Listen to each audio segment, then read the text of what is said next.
18:43. 18:43.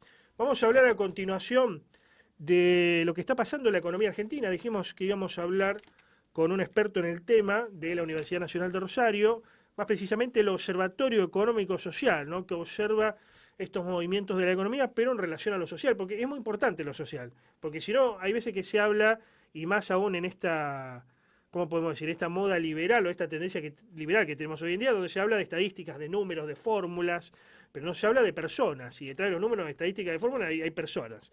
Bueno, el Observatorio Económico Social de la UNR se dedica a eso, ¿no? A relevar datos, también cómo funciona el consumo, entre otras cuestiones. Vamos a hablar de eso y vamos a hablar también de lo que pasa con esta euforia de los mercados, donde suben las acciones por una parte, pero por otra parte no se traduce, no se transmite a la economía real. Estamos en contacto para el caso con Luciano Jara Musurana, que es subdirector, bien digo, del Observatorio Económico Social de la Universidad Nacional de Rosario. ¿Cómo estás, Luciano? Buenas tardes. Buenas tardes, ¿cómo va? Bien, bien, gracias por atendernos. Bueno, ¿cómo estás viendo la situación macroeconómica a nivel nacional? Un gobierno que intenta llevar adelante su ley bases, que la considera condición sine qua non para la revitalización del capitalismo argentino, por definirlo de alguna manera, pero no logra imponer sus ideas. Bien, sí. La verdad la situación macro, Antonio, es bastante alarmante, sobre todo cuando uno va a la economía real, y creo que vos lo introducías muy bien con esta disociación que hay un poco de los mercados con la economía real. Me gustaría empezar primero por la economía real y por, digamos, lo que se ve en la calle y justamente lo que impacta en la sociedad y en las personas. Ujú. Hace menos de una semana, justamente el INDEC publicó uno de los informes que tal vez es más interesante para analizar esta situación, que tiene que ver con la utilización de la capacidad instalada por parte de la industria. Eh, ¿Por qué esto es importante? Bueno, porque nos dice las fábricas que tienen la industria y justamente en qué porcentaje la están utilizando o no. Mm. Eh, Justamente el guarismo de marzo marcó 53%, es decir, prácticamente las empresas están a media máquina. Para que dimensionemos la situación, esto hace un año atrás, marzo 2023, estábamos hablando de 67% de capacidad instalada. Es decir, la verdad estamos viendo niveles de la industria que están muy por debajo de lo que uno podría distinguir como normal, a excepción, el único sector que destaca ahí es refinación de petróleo, que Ujú. está trabajando al 80%, pero después el resto muy por debajo. No sé, leo alguno, por ejemplo, productos textiles, 38% de la capacidad 38. instalada. Ujú. Eh, Metalmecánica, 38%. O sea, estamos hablando de niveles muy importantes, muy importantes. Y por otro lado, aunado a esto, tenemos el índice de producción industrial, manufacturero, que justamente nos dicen cómo viene la producción industrial. Desde luego va a haber un correlato entre lo que dije recién y lo que voy a comentar ahora. Eh, Uno ve interanualmente, es decir, comparando marzo 2024 con marzo 2023, nos muestra una caída del 21% de producción. Es decir, estamos viendo que la economía real claramente se está desacelerando, el nivel de actividad está bajando Ujú. y creo que se ve en todos lados, o sea, no hace falta dedicarse a la economía para verlo y para percibirlo. Pero por otro lado, y lo marcabas bien vos en el arranque, hay como una disociación con el mercado. ¿Y por qué podemos ver esto? Bueno, porque justamente el mercado viene de, la verdad, muy buenos meses, sobre todo las acciones, los bonos también. Los bonos han tenido un rally alcista muy importante. Los últimos 3 días han estado un poco para abajo, pero en las acciones han venido muy bien. Y uno se tiende a preguntar, ¿y por qué pasa esto? ¿Por qué cuando la economía le va mal, al mercado le puede ir bien? Eh, el primer punto es que lo que se transa o se comercializa en el mercado, en general tiene que ver con las expectativas a futuro. Ujú. Y acá hay un punto porque Sí, justamente, básicamente especulación sobre lo que puede llegar a pasar. Es eso. tal cual. Mm. Es eso, Antonio. Es apostar a qué puede llegar a pasar, si va a subir, va a bajar la acción de tal o determinada empresa, es eso. Es eso, y justamente, ¿qué van a decir? Bueno, alguien afín al gobierno te va a decir, bueno, lo que pasa es que los mercados anticipan lo que va a venir Claro. y por lo tanto están viendo la euforia que vamos a crecer, etcétera, etcétera. Claro, la Y profecía autocumplida, ¿no? Como se dice siempre. claro, Claro. tal cual. Y en realidad es que esto se puede cumplir como no. O sea, tenemos casos, cuando uno lo ve en la historia, casos donde realmente pasó esto, es decir, los mercados se anticiparon a algo que después terminó ocurriendo en la economía real, y algunos casos donde no, donde simplemente el mercado tenía una burbuja, había hecho un ajuste de expectativas que después no se concretó como tal. Entonces, en realidad ahí es expectativa y es lo que están esperando los jugadores que juegan ahí. Y acá me gustaría hacer un comentario que me parece que es interesante, sobre todo cuando uno piensa en los grandes flujos de dinero. Cuando Mm. uno piensa en los grandes flujos de dinero, cuando empiezan a empezar a oler que puede haber algo bueno en una economía, en el primer lugar donde entran es en el mercado de valores y no en la economía real. Mm. ¿Por qué? Bueno, porque para empezar es más rápido, más económico y menos riesgoso.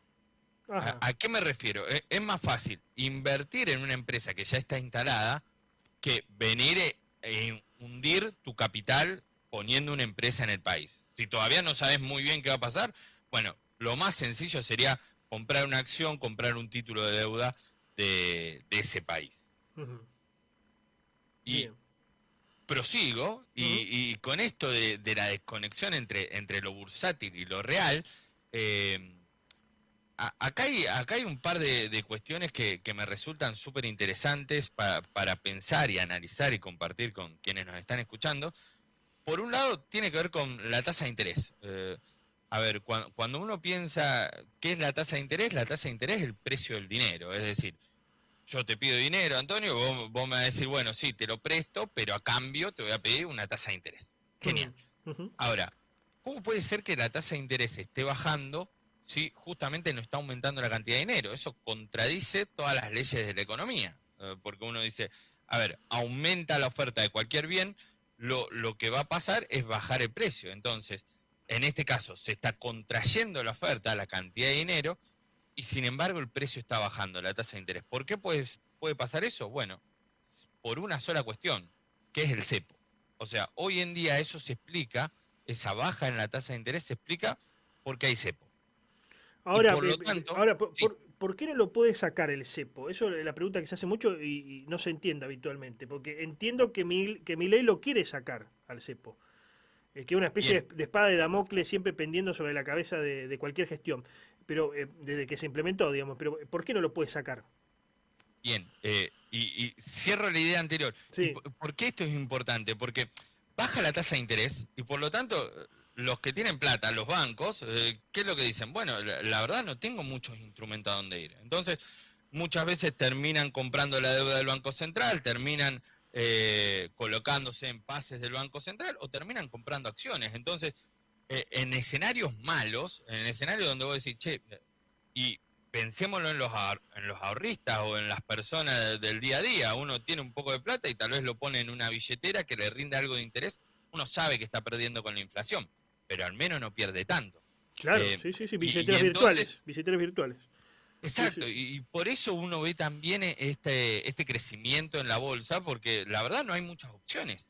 Y el problema, y ahora engancho con la pregunta que vos hacías, Antonio, el problema es que si quitamos el cepo, hay muchas de estas cosas que no son sostenibles. Ujú. No son sostenibles. O sea, este nivel de tasa de interés claramente no es sostenible. ¿Por qué? Porque yo prefiero colocar más fuera que me van a dar una tasa de interés más alta. Y en otra moneda, dicho sea de paso. Entonces, y por otro lado, obviamente lo que se trata de equilibrar es la oferta y la demanda de divisas. Ujú. Hoy en día seguimos estando en un tipo de cambio que la gente estaría dispuesta a comprar ese tipo de cambio. Desde luego, si tuviera ingreso. Acá hay un componente que no es menor, que es el tema de ingresos. Pero El tipo de cambio, esa es una discusión que se dio a lo largo de esta semana. ¿El tipo de cambio está alto o está bajo hoy en Argentina?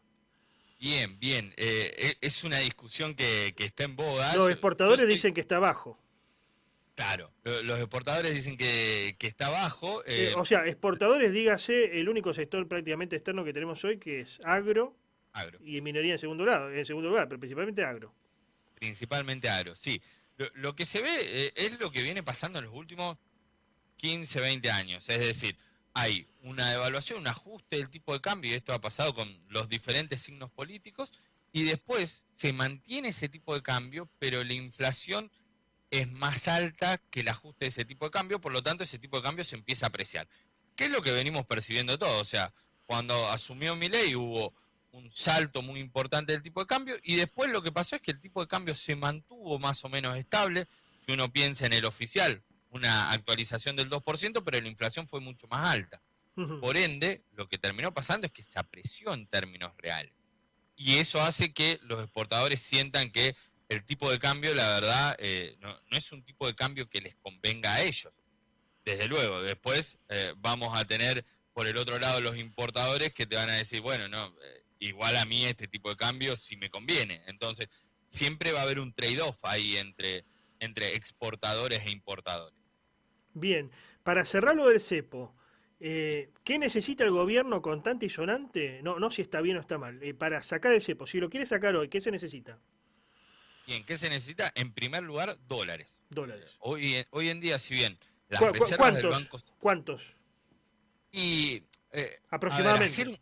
hacer un cálculo sería complejo en el sentido de, a ver, no porque no quiera decir un número, sino porque justamente habría que evaluar la cantidad de pesos que tenés en ese momento en circulación, y justamente la cantidad de dólares que necesitas para que no vayan y te corran a comprar todos esos dólares que vos tenés. Hoy en día no lo podés hacer porque no tenés reservas en el central. Si bien Mm, las reservas en el central se fueron recomponiendo, ujú. todavía estamos en reservas negativas.